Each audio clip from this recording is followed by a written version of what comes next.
Bonjour à tous, je suis Johanna du Cotastro et aujourd'hui je reviens vers vous pour vous mettre à jour sur l'état de Persévérance. L'atterrissage a été un succès. Le rover s'est doucement posé sur la planète rouge le jeudi 18 et tout s'est passé exactement comme prévu. L'atterrissage était divisé en plusieurs étapes qui constituent ensemble ce qu'on appelle les 7 minutes de terreur. Lorsqu'il était assez proche de Mars, le robot s'est détaché de sa capsule, ensuite un parachute s'est déployé pour ralentir la chute du rover. Petite anecdote sur ce parachute, les formes sur celui-ci représentent en fait un message codé.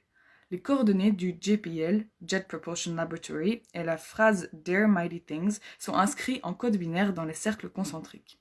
Revenons à l'atterrissage. Après le parachute, le bouclier thermique s'est ouvert et a permis aux caméras et radars de fonctionner pour prendre des photos, mais aussi pour naviguer le rover.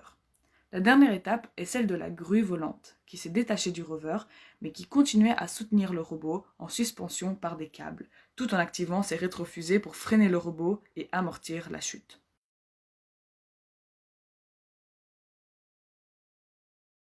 Toute l'équipe à la NASA en Californie explosa de joie, a su amener un petit moment de fierté et unité au monde entier. Quelques minutes après, nous avions déjà une première photo en noir et blanc, d'une des caméras de navigation. Dans les jours suivants, nous avions quelques photos couleur du rover, plus un selfie pris de la grue juste avant l'atterrissage de Persévérance. Nous avons également un enregistrement sonore de la surface martienne pour la première fois.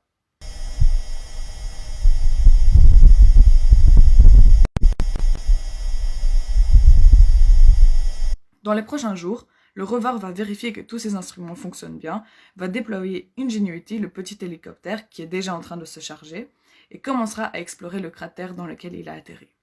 Le staff de Persévérance aura aussi beaucoup de travail, car ils devront s'assurer à tout moment que le robot va bien. Ils vont même adapter un mode de vie différent pour être éveillés quand le robot est éveillé. Ils vont devoir donc rallonger leur journée, car une journée martienne est une quarantaine de minutes plus longue qu'une journée terrestre, et ils vont donc dormir seulement pendant que Persévérance recharge ses batteries. Merci beaucoup d'avoir suivi cet événement avec nous. Et si jamais vous repérez Mars dans le ciel, qui se trouve pour l'instant près des Pléiades et de la Lune, n'oubliez pas de faire un petit coucou à Persévérance.